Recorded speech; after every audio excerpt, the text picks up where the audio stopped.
We're talking about Dennis Bradford. Dennis Bradford had been keeping a secret for the past 20 years. That's a very long time. Like, not a single person knew his deep, dark secret that he has been just holding inside of him. He made sure that nobody knew, nobody found out. His life depended on it. His ex-wife, his current wife, his children, his legally adopted children, none of them knew what he did 20 years ago. The only person that knew his secret, they died with the secret 20 years ago. And that was his only comfort. That was the only reason he could sleep at night. That was the only thing that kept him going. But almost 20 years to the day that he had his big secret, he was pulled over for this routine stop. And somehow Dennis found himself in this interrogation room for a routine traffic stop. So things are going down. He's being asked about that dark day from 20 years ago and what happened. And, he's being asked all these things that make him feel like someone out there knows his secret. I mean, it doesn't make sense. Why would they suddenly ask him these questions about a day from 20 years ago? Maybe the detectives read his mind because they looked at him and they let him know. Hey, 20 years ago? That little 8-year-old girl that you left in a field completely naked? The one that you tortured and then slit her throat from ear to ear? That girl? The only one that knows what you did? Well, she's alive. And she's been hunting you down every single day for the past 20 years. She was the one that caught him. This was his reaction. If you were to see her, I think you would be extremely proud of her. I really do. Oh, thank you. She's alive. Yes, she's alive. She's alive. She's alive. Let me tell you something. Incredible.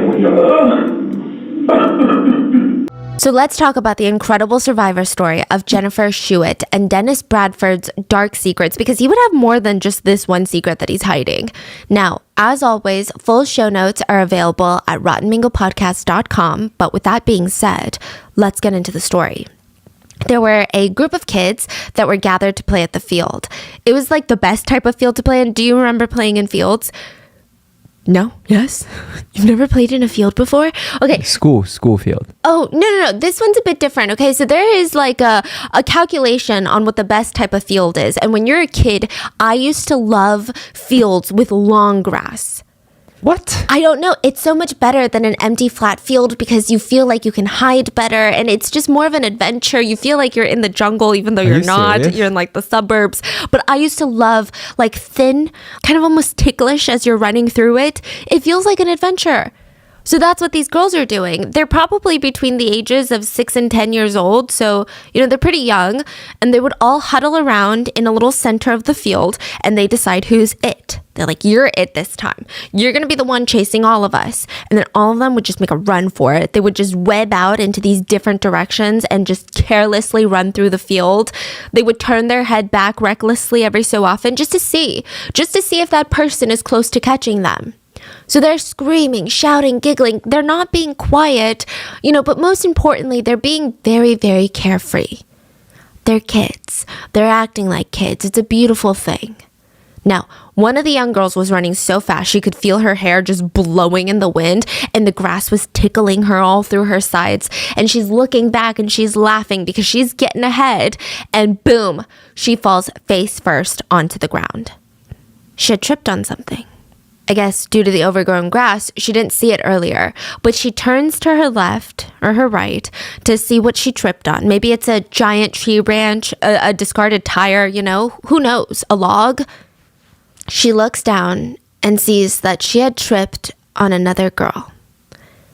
The foot of a naked 8-year-old girl who had her throat slit ear to ear, who had been left for dead. I mean, she was practically on her last breath. Oh my God. I mean, it's pretty disturbing to think about while these kids were playing. Jennifer, a child who's not that far in age from them, was barely holding on to life in that same field. I mean, she had been there for over 14 hours, paralyzed, in shock, losing blood, actively dying. And Jennifer had tried to move, for the past 14 hours, she tried to move. She tried to sit up or at least crane her neck to see where she was, but all she felt was stinging all over her body. She was frozen. She couldn't even roll over. It's like her body was still unconscious and her mind-body connection had been obliterated. She's trying her best to figure out where she is, but all she could do was move her eyes back and forth and scan the area. Even though she tried to scream, nothing came out. It's like one of those nightmares where you want to scream, nothing's pushing out, you feel this strange sensation. So Jennifer is able to force her right hand to her neck, to her throat, and it feels so weird. There was something thick and wet on her neck, and suddenly she felt pain. She lifts her hand in the air and she sees blood, like a whole lot of blood. Jennifer's arm went cold. I mean, it collapsed. She went cold again. I mean, all over her body, there was just wounds, tiny wounds everywhere. You know where she had been left in the field? Someone had discarded her on top of a fire ant hill. Oh my goodness. She was completely unclothed. There were hundreds and thousands of fire ants biting every single surface of her body that they could find.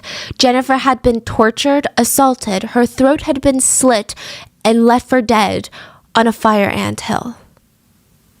So Jennifer gets rushed to the hospital where police officers, doctors, nurses, her mother, everyone is telling her she's safe now. Everything's going to be okay now. And it wouldn't be for a while that they discovered that whoever did this, the monster that did this to her, was also a patient in that same hospital, the same time that she was there. Oh yeah, it gets really crazy. So let's start from the beginning. Jennifer says, when you're a kid, you think there are monsters in your closet. But when you become an adult, you realize the monsters are outside your window.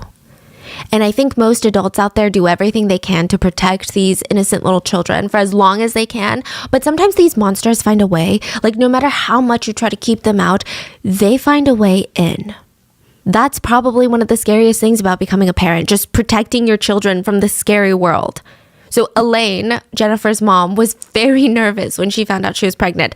It would just be her. She was going to be a single mom. It's a total mix of emotions. She's frightened, hesitant, excited, but also very, very lost. But once baby Jennifer was born, the two of them were like this. Okay, they're inseparable. I know it sounds like a cliche. Okay, I know it sounds like one of those she lit up the rooms, but I'm telling you, the two of them had this incredible bond. Think Gilmore Girls. Like it's just the two of them in this scary world. They only have each other. Most people said they were more like best friends than they were mom and daughter. They kind of had this perfect life going for them. They rented this ground floor apartment in a nice area in Texas, Dickinson. And it's a small town. It's basically known for faith family football, one of those towns. And at this point in time, Jennifer was on summer break. She just finished second grade. And even though she's excited that she's on break, she's also very excited to go back to the third grade. Jennifer said that she loved life. She loved school. She loved all of her school friends. She loved learning. This was the best time in her life. She was so carefree. She loved hanging out with all of her friends, but more importantly, she liked hanging out with her mom. So naturally, Jennifer liked to sleep in her mom's room, and she's 8, okay? She's got her own room, and her room is great. It's decorated all cute, but she just really likes sleeping with her mom, I think. When you're a kid, there is no other comfortable feeling than sleeping with your parents in the same bed as them. I feel like I don't remember a single time that I felt more at peace than at those ages, when you're just sleeping with your parents because you can just turn your brain off. It's just the ultimate comfort. So one summer evening, August 10th, 1990, Jennifer and her mom are settled in her mom's bed. Elaine had work the next day because, there's no summer break when you're an adult and you get a job. Shocking. So she tells Jennifer, we got to sleep early. I got to wake up early for work, and then we've got some childcare coming for you, but it's a whole thing. So they tell each other good night, turn off the light, and both of them start drifting off. And then boom, Elaine jerks awake, and another boom. Jennifer is fast asleep and is kicking her. I mean, she's probably sprawled out on this bed like a starfish at this point. Elaine is getting bullied off of her own bed by her 8-year-old daughter, and she's got no room to sleep. She's trying to push Jennifer to the side, but Jennifer's not budging. So she gently wakes up Jennifer. Sweetie, I'm so sorry, but you're kicking me in your sleep and I've got work in the morning. Would you mind going to your own room tonight? Jennifer wakes up and says, because I love you, Mom, I will. I'll go to my own room. So she grabs her little pillow, and this is the exact conversation. She rolls out of her mom's bed and walks into her room, which her room has this twin bed next to the window, which is probably why Jennifer's mom didn't go to Jennifer's room herself. It's a small, like a kid bed, a twin bed. She's got a nightstand beside that with a globe on top of it. And it just looked like your average cute 8-year-old's room. So typically, if Jennifer sleeps in her own room, Elaine will go over there, tuck her into bed, read her a bedtime story. They do their I love yous, check under the bed for monsters, check in the closet for monsters, then finally turn off the light, and then Elaine would leave the room. But technically, they already did all of that. And since Jennifer was already sleepy, everyone just assumed that she would just go into her room and fall asleep again. But when Jennifer opens the door to her room, it's so dark. So she starts getting a little freaked out, okay? She flicks on the little light bulb lamp that she has, which sounds like just a light bulb, but it was actually a light bulb shaped lamp that had a light bulb inside. Yeah. So she liked to keep the light on because, she's 8 and monsters are scared of the light. So her version of monsters at this point are furry bears with claws. Like, think Monsters, Inc. She's not thinking people outside, people inside. She's thinking Monsters, Inc. She flicks on the light and she decides, I can't fall asleep right now, so I'm just going to go through my bedtime routine by myself. I'm going to pick a book from my shelf and start reading it in bed, and hopefully I'll fall asleep. That was the whole plan. She starts reading to fall asleep, and although the lamp was still on and bright, Jennifer drifts off into sleep in no time. She's like knocked out. Now, a couple of things to note. Her shades were not drawn, or they were not closed, so there was no curtain or shades or blinders that were blocking her window. Her light is on, and her window was open a crack to let in that nice summer Texas breeze. Jennifer had a nightmare. Or at least it felt like she was having a nightmare, okay? One where she was getting tossed around like a doll, and she opened her eyes expecting to be in bed still, but she looked up to see her body being moved by a man that she did not recognize. He was carrying her. He had one hand over her mouth and her nose, and he's booking it down the sidewalk. He's running full speed while she's being bopped around in his arms, and she's trying to hit him to make him stop and let go, but she's 8. This is a full-grown man. Jennifer was barely 4 feet. She weighed under 50 pounds. Yeah, this man overpowered her in every single physical aspect. But I think that's where some people underestimate children, okay? Jennifer was very, very sharp. Even while she was being smothered by this giant hand, she wanted to stay alert. So she's looking around and she thinks to herself, 2 doors, blue yucky paint. Wow. That was the car that this man threw her into. He gets in, locks the car doors, and within seconds, they were already on the road. He forces Jennifer to sit on his lap, and he had one hand on the wheel and another hand on her head to yank her head down anytime another car passed them. Jennifer was so terrified. She's just analyzing the situation, trying to find a way out, when finally the man speaks. It's okay. Everything's going to be okay. I'm an undercover police officer. A police officer? Jennifer felt a little bit better because at the time, this is in the 90s, 1990.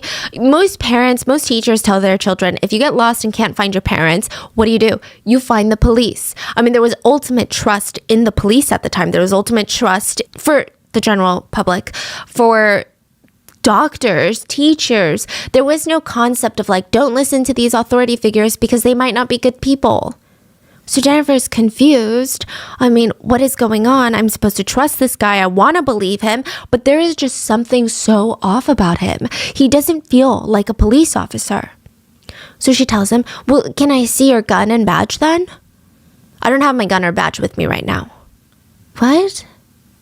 Jennifer was confused, but she looks up, and right at that moment, she sees that they're driving past her grandparents' house. So Elaine's parents' house, they live nearby. And she's eagerly telling him, oh, that's my grandparents, like, you should drop me off here. You need to drop me off because they can help me. If you're a police officer and you took me because I'm in danger, you need to drop me off with my grandparents. He didn't stop driving. And Jennifer realized if he was a police officer, surely he would have taken her to a trusted family member's house, right? This is the moment that Jennifer started to believe that she was being kidnapped. But she didn't just panic. She was quick on her feet. She remembered looking at him and repeating in her head, glasses, mustache, yucky hair, scar on face.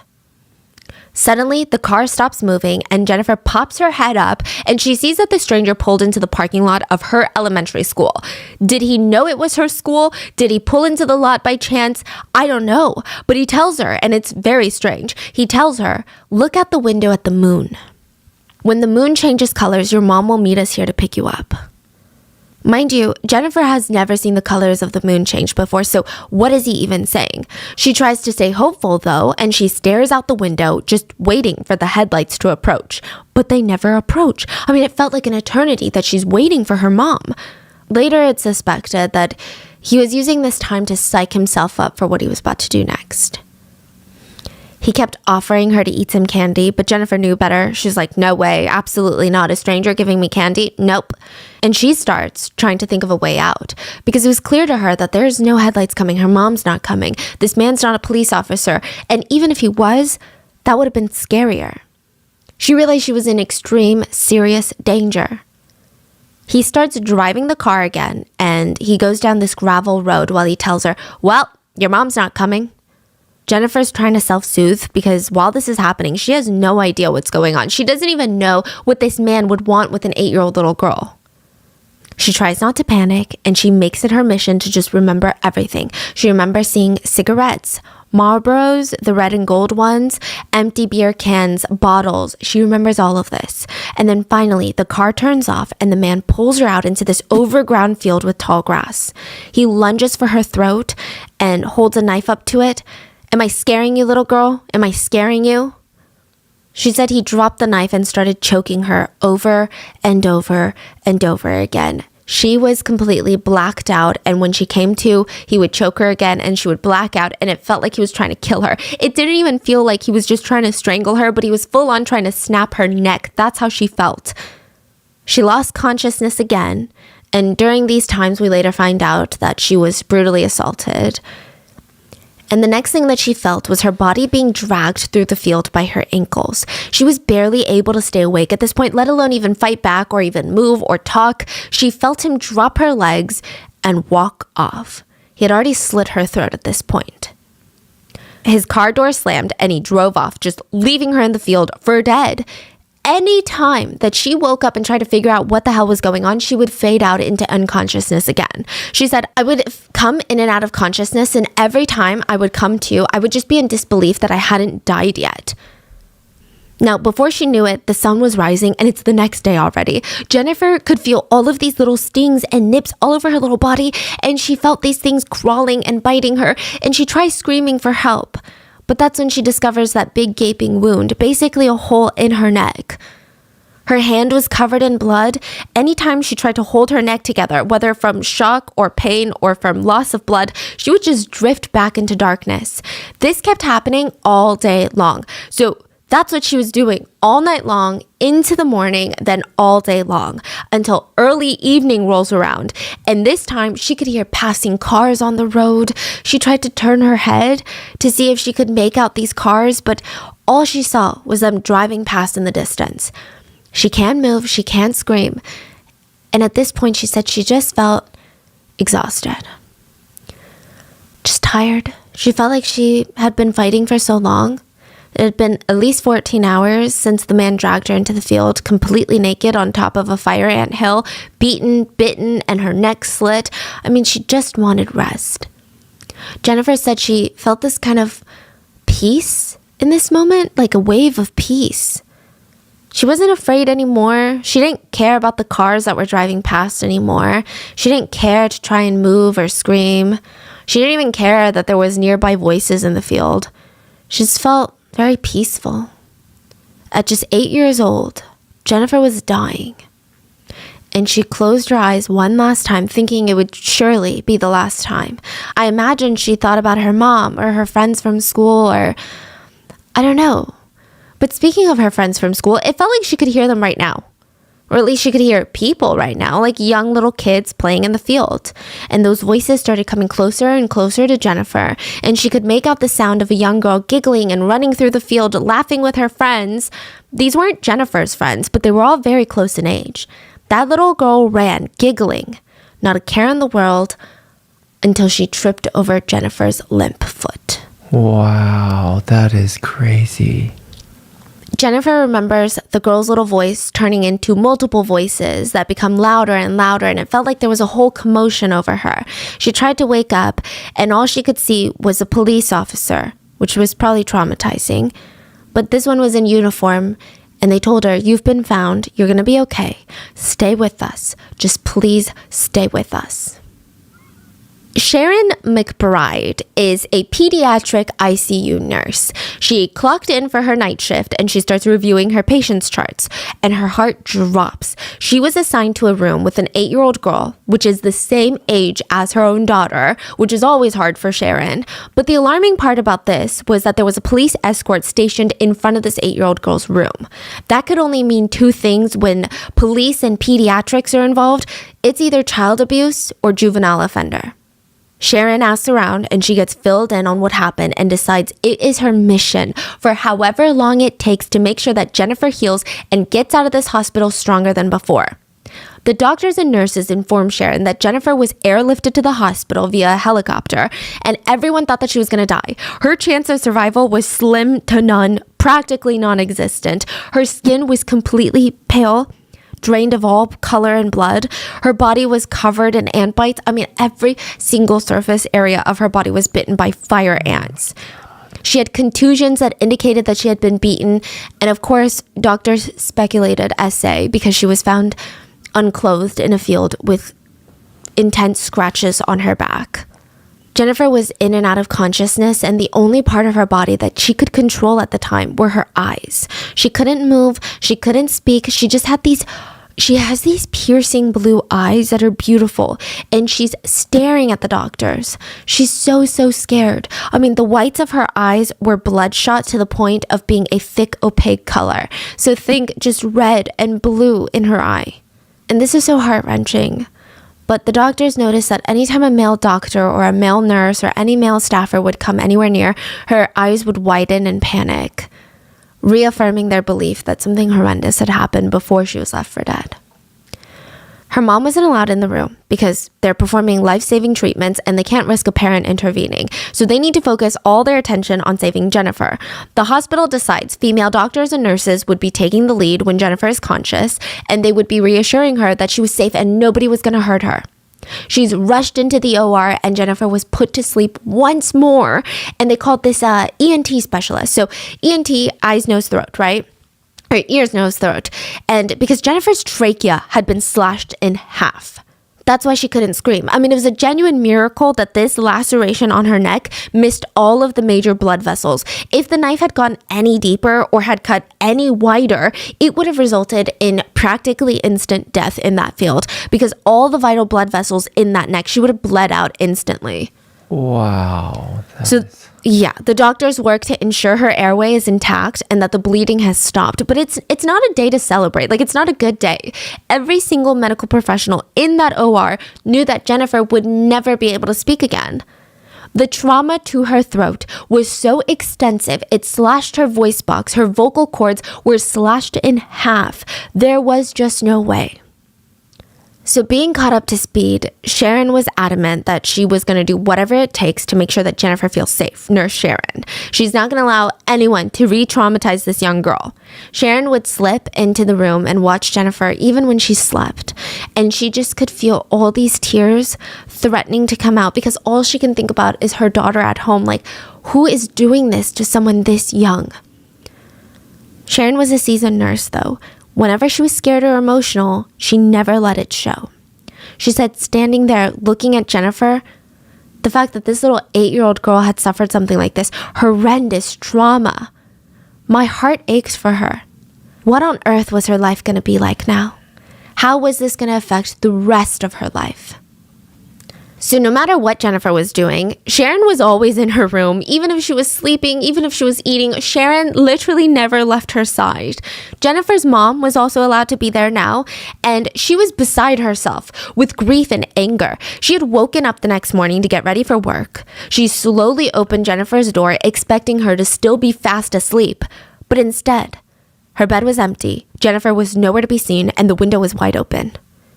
She called 911 and she had not stopped searching for Jennifer until she got the call that she was in the hospital.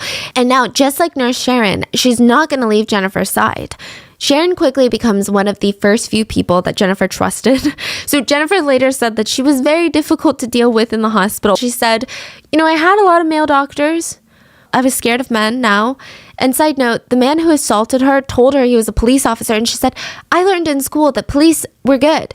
The man that hurt me said he was a police officer, and he hurt me really, really bad. So in my eyes, who's to say that these doctors can be trusted? At that point, everyone was a suspect in my book.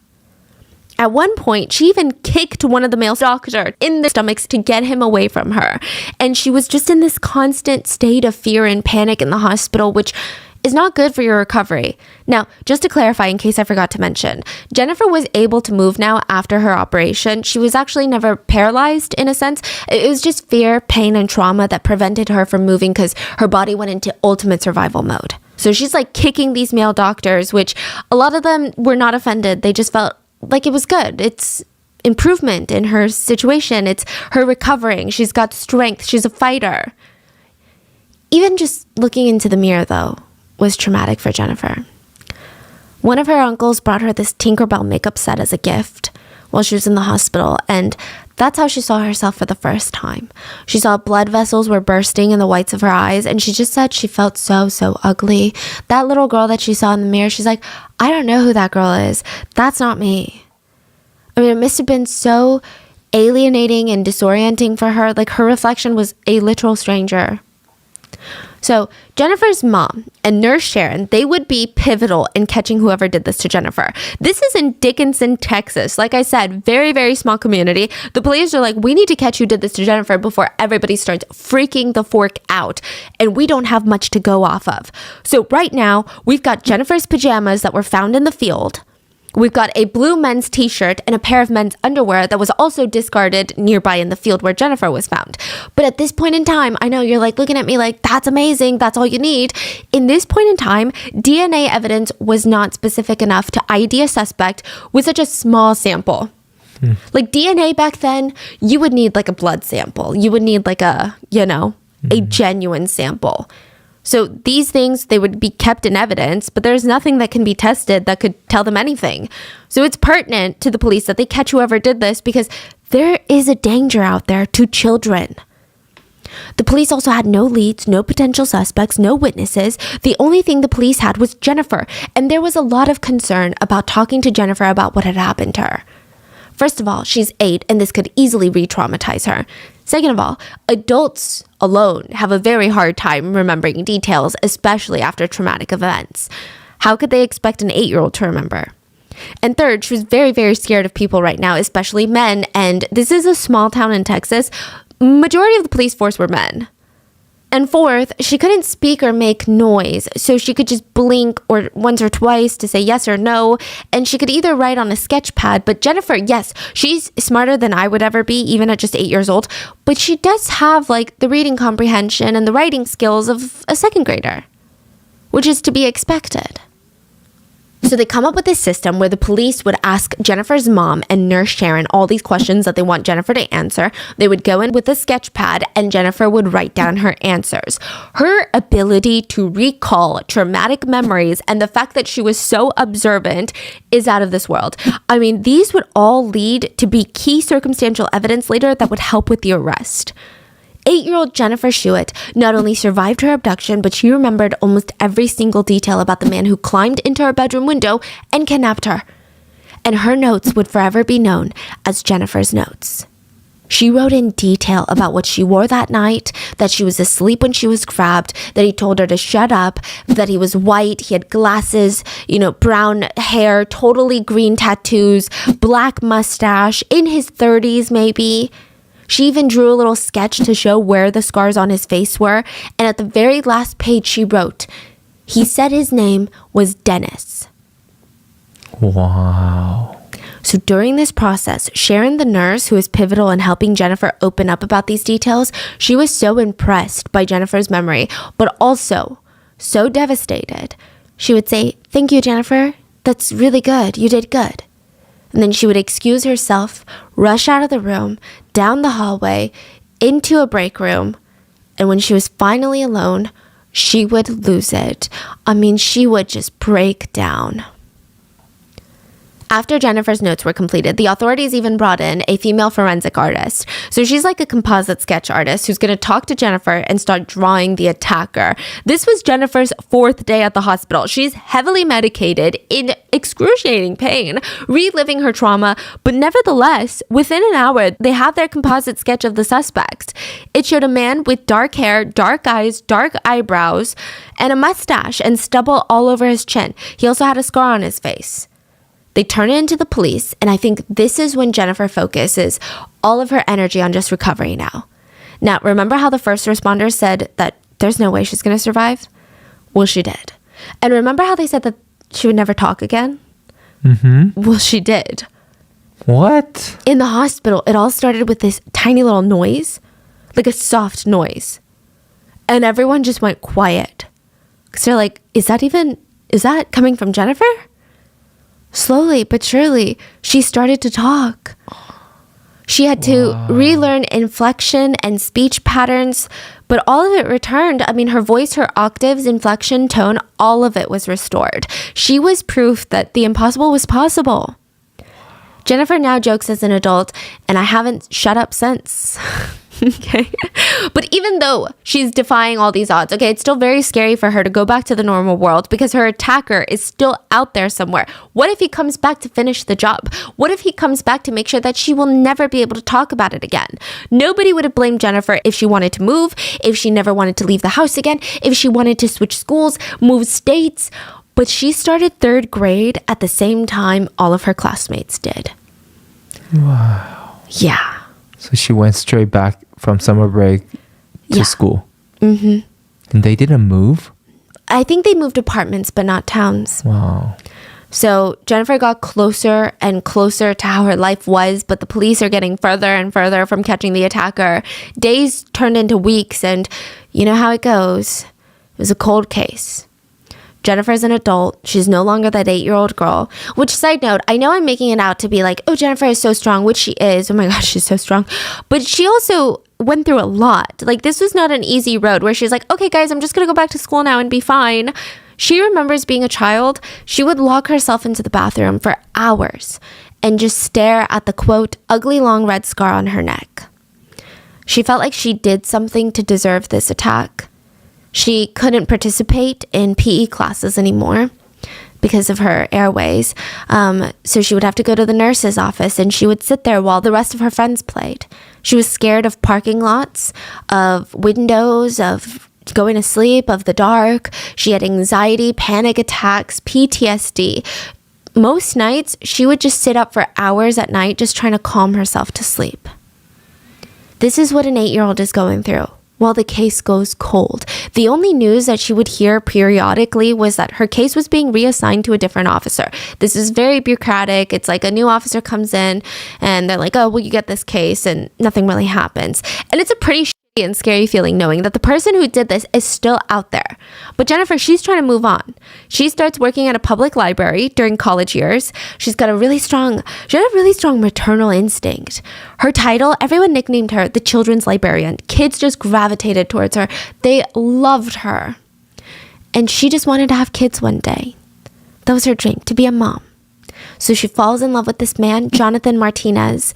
The two of them get married, and Jonathan was like the man of her dreams, the one that she wanted to have children with and start a family with. He was like the biggest cheerleader. He knew everything that she went through to be who she is now. She had to learn to be less afraid of the dark, to sleep alone again. She had to unlearn her deep-rooted fear of men, like even doctors and police and men in her life that she could trust. She had to unlearn that fear. Everywhere she went, grocery store, park, anywhere, she would constantly scan all the men's faces looking for any familiarity. She said, it could have been our new neighbor, or someone at the post office, someone at the grocery store.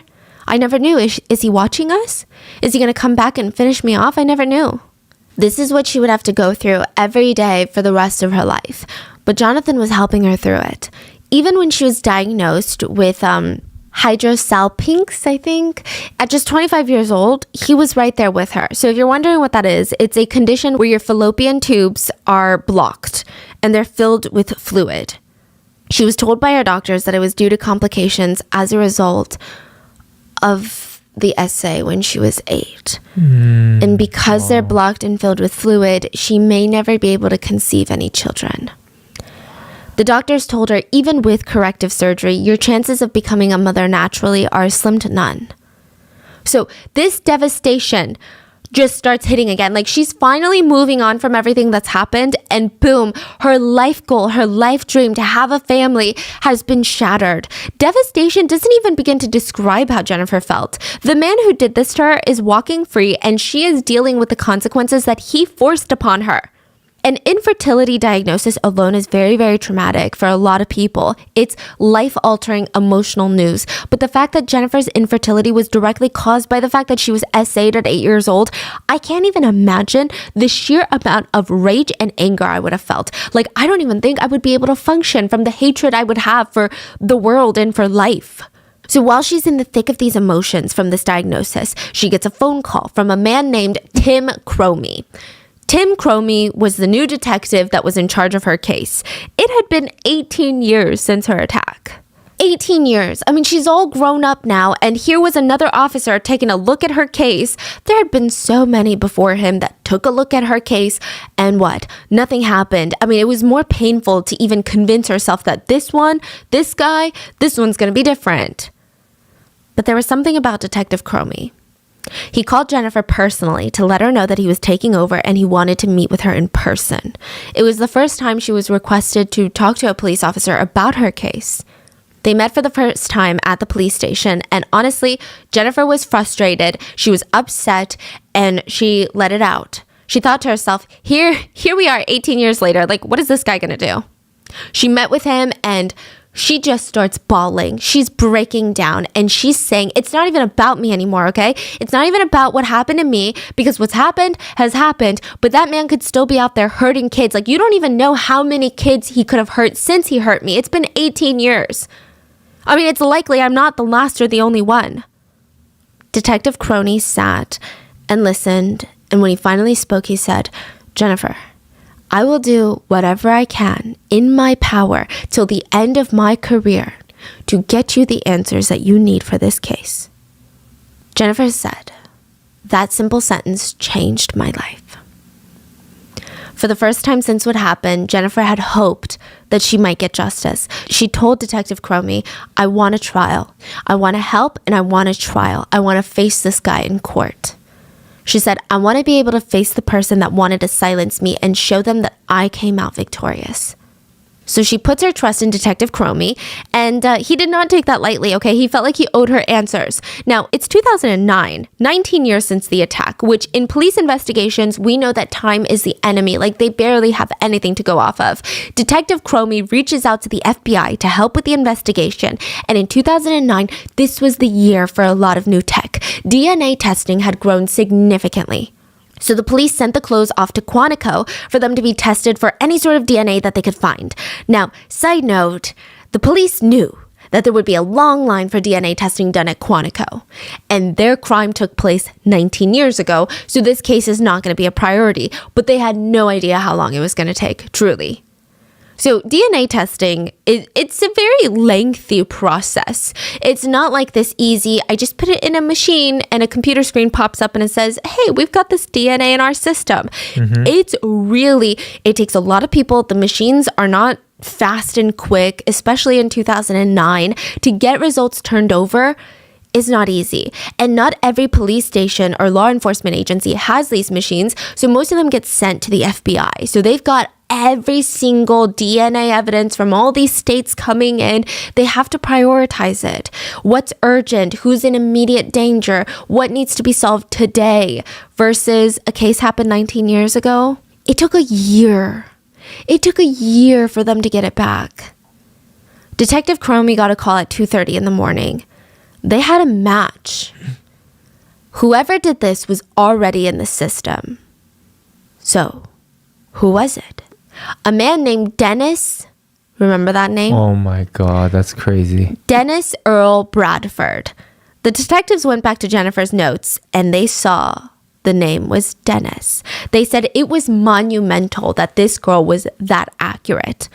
The detectives thought, well, we never heard of this guy though, but apparently he has a criminal record. They look him up and Dennis Earl Bradford had been convicted of kidnapping and rape in 1997, 7 years after Jennifer's attack. But they noted that this happened in Arkansas. So as far as the police could track, Dennis had been living in Arkansas since at least 1991.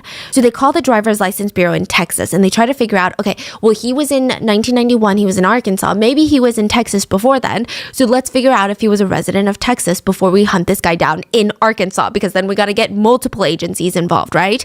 So they look him up in Texas records and there he was. They were even sent a picture of his Texas license ID picture from back when he was a Texas resident. Their jaw hit the floor.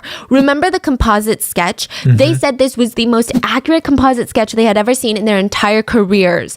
It looked like the sketch artist had drawn the picture based off of Dennis's driver's license photo. Wow. And the fact that an 8-year-old girl did this. Wow. I mean, the details were spot on. It was insane. And when Dennis was in Texas, his residential address was in Dickinson around the time of the crime.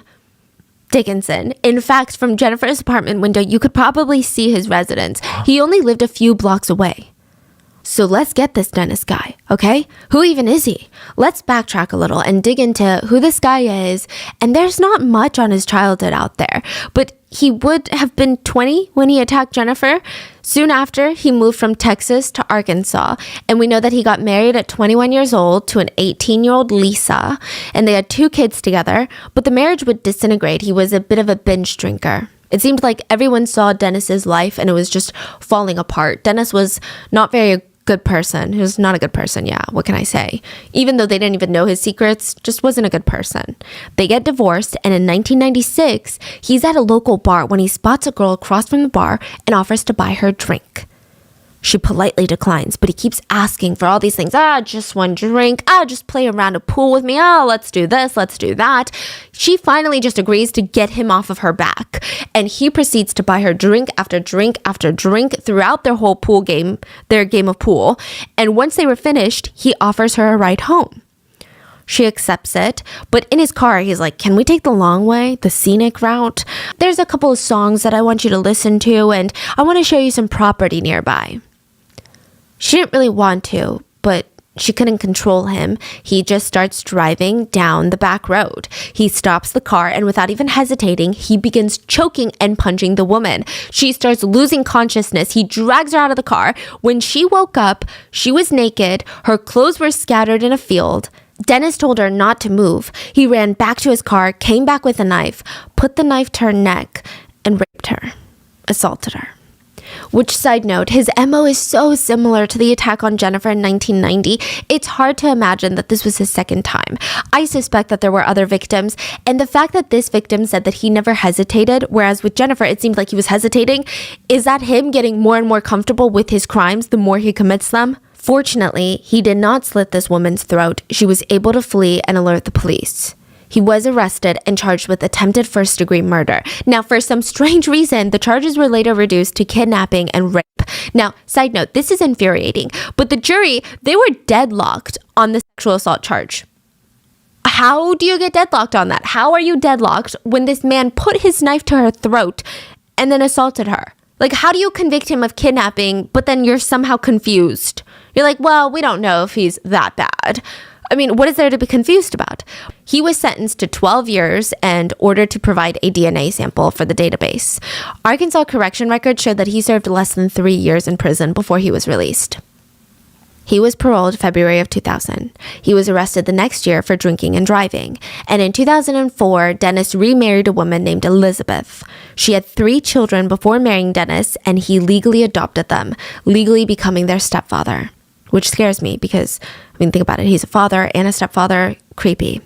Now, from then on, we don't know what he was doing. We don't know if he had any other victims, but we do know that he was in North Little Rock when he was arrested during a routine traffic stop without incident. He was arrested by the Arkansas police, brought into the station where the Texas detectives were there to meet him.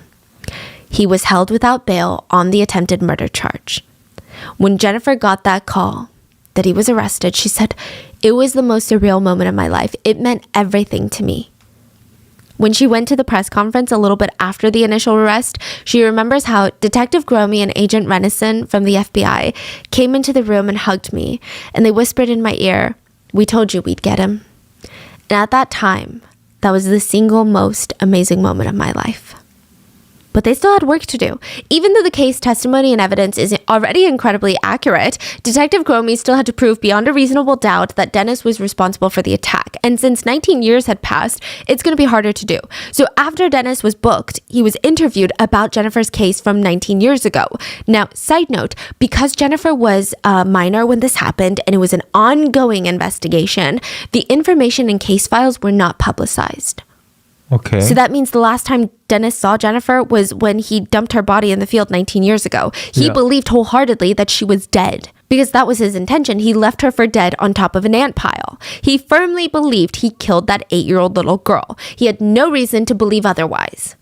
The detectives start by asking him if he had ever heard of Jennifer Schuett. Yes. He stated that he remembered hearing in the community talking about, a girl that was left in the field, and he prayed for her. Did you ever have occasion to come in contact with her? Yes. Tell me about it. No. You don't want to talk about it? No. Is there a reason why? You did your homework. You're right, Dennis, we did do our homework. And if you're remorseful about this, people need to hear that. There's 2 sides to every story. Dennis starts to tear up before saying, "Not a single day goes by where I don't see that baby." There is no other side to the story. She was innocent, and I was a sick, deranged, beat-up little fucking punk. She wasn't anybody I met. I don't remember why I pulled up to those apartments. Huh. Well, I think if you were to see her, I think you would be extremely proud. I really do. Dennis breaks down sobbing and says, "She's alive? She's alive?" Yes, she's alive. And let me tell you something right now. She's with us. You ever heard the name Jennifer Schuett? Yes. Did you ever have occasion to come in contact with her? Yes. Tell me about that. No. My whole life for the past 20 years has been utterly and completely because of my mistake. If you were to see her, I think you would be extremely proud of her. I really do. Oh, thank you. She's alive. Yes, she's alive. She's alive. She's alive. Let me tell you, she's incredibly young. Well, you have no idea how hard I have prayed for that. I'm a firm believer of Christ, but I had no idea, because it wasn't but about 2 days later I ran, and I just took off. Dennis explains he was randomly driving around that night and pulled into a random lot, and he stated, "I walked over to the window. I remember it was open and I could see in it and the light was on. And I just want this to be over. And I'm sick and tired of looking over my shoulder and being afraid, so forgive me, Mom. I pulled that little girl out of that window and I put her in my car. She was freaking out and I told her, please don't worry, it's all right. I told that little girl that I was a police officer, that everything was going to be okay. And I pulled off into this little road and that little girl, she was so scared. I just lost it. I was like a savaged animal. I couldn't force myself to say it. And I can't force myself to say it right now. This has been haunting you your whole life, Dennis. Let's hear it. I took that little girl out there and I raped her and I cut her throat and I don't know why and I've never known why. Many, many times I've just wanted to end it, but I never had the guts. He told the police officer that he used a shotgun to try and end his own life shortly after what he did to Jennifer, but he decided not to. He did, however, blow a hole through his parents' roof, and he was brought into the hospital after his attempt. The same hospital that Jennifer was in. The same hospital Jennifer was recovering in. Jennifer had every right to be afraid of this guy because he was in the same hospital. But ultimately, Dennis confirms all the details that she remembered and he confesses to it all. And Jennifer was so relieved. At the press conference, she declared, "I'm not a victim. I'm victorious." Jennifer had waited 19 years for this, and now she focused all of her attention on prepping for this trial. Dennis admits to the crime. He matched the description, he matched the DNA, and they were planning to go for a life sentence. She had routinely went to the field that she had been abandoned in, not constantly, but several times. She would visit so that she said, "I just really wanted to be able to remember all the details of the attack, so that one day if I ever could, I could go to court and tell my story the way it was." Wow. Now, he was supposed to appear in front of the judge on August 10th. Jennifer had picked the date. Exactly 20 years of the day of the attack. She said it was a full circle moment. She stayed up countless nights prepping for her statement. She said writing it, erasing it, writing it, erasing it, just trying to perfect it. She had 19 years of things she wanted to say, but she wouldn't be able to do it. Or at least not the way she imagined. She gets a call from Detective Cromie, and her heart dropped. She already knew. Dennis had hanged himself in his jail cell after confessing. He made a noose from his bedding, and there was no signs of foul play. It was definitely suicide. So he died, 40 years old, May 10th, 2010. It's believed that Dennis was a serial predator to children and adults. He knew that his life was over the minute he was caught. More of his crimes would likely surface. He knew the things that other inmates would do to him if he spent the rest of his life in prison. So instead of taking these consequences, facing the consequences, he took the, quote, easy way out. Detective Cromie remembers this phone call. He said he'll never forget this phone call. He said, "There was just crying and screaming on the other end of the phone. She didn't want to believe it. The only thing I could do was just tell her I was sorry." Jennifer said, "The only thing I can describe is devastation. I felt like everything I had worked so hard for was just ripped away from me in an instant."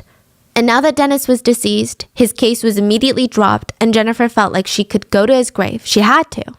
Exactly 20 years later, instead of going to court, Jennifer and her husband went to Dennis's grave, August 10th of 2010, and she read her impact statement that she had prepared for court, and she read it directly to Dennis while standing over his dead body.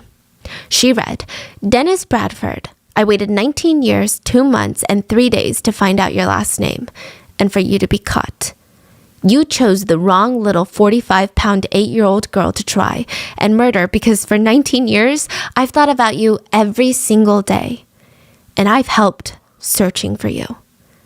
I didn't know who you were or where you were, but in my head, I knew you were out there alive, either in prison or living a lie. And now I know, listening to my heart all these years and never giving up on finding you, I was right. All this time you've been living a lie. You thought you killed me, you thought you won, that sick little game that you had started, but again, you were wrong. You left me there in a fire ant pile like I was nothing, like I was an old rag doll that you discarded in a field as trash after having your fun torturing her. Over 14 hours I laid there in that field bleeding to death, knowing that one day I'd face you. And to know that you'd never hurt another person, that is what has kept me going. And today I sit in front of you as a 28-year-old woman, and I would like you to know that I'm not a victim because of what happened 20 years ago. I've waited for this day for 20 years of my life, and I hope you now feel as weak as you made me feel all those years ago as a child. Dennis Bradford, I'm not your victim. I'm victorious. And then the most surreal thing happened. Jennifer turned to her husband and asked, "Do you think he heard me?" Ow! She looked down, and right then and there, a single fire ant bit her ankle. And she took it as a sign from God that he had heard her loud and clear. And to this day, Jennifer, Detective Cromie, and Special Agent Renison, as well as Nurse Sharon, they all keep in contact. Jennifer said, "They mean a lot to me, and to know that they're still there, they're still supporting me, they're not leaving me anytime soon, just like I'm not leaving them anytime soon." But the story doesn't even end there. Remember how Jennifer was diagnosed with a condition that made it nearly impossible for her to have her own children. A doctor heard about her story and heard of her diagnosis, offered Jennifer and Jonathan free IVF. IVF is not guaranteed to work, side note, but just to try, right? The couple have since then welcomed 2 beautiful children into their family, a daughter and a son, which is remarkable because medical professionals doubted that she would survive. It would take a miracle, they said. Medical professionals doubted that she would ever talk again. It would take a miracle, they said. Medical professionals doubted that she could ever conceive her own children. It would take a miracle, they said. And she did it all. And I'm gonna cry. Oh my God. Yeah, she really is a woman that proved the impossible is possible. And nowadays, she spends a lot of her time helping other survivors of SA. She travels to connect with people and to educate people on the pure devastation of these sort of violent crimes. And that is the story of Jennifer Schuett. What are your thoughts on this? I mean, it's devastating. It's so sad, but the fact that she's so strong and we can all smile at the end is something, right? But I hope you guys enjoyed today's episode, and I will see you guys on Wednesday for the main episode. Bye. Stay safe.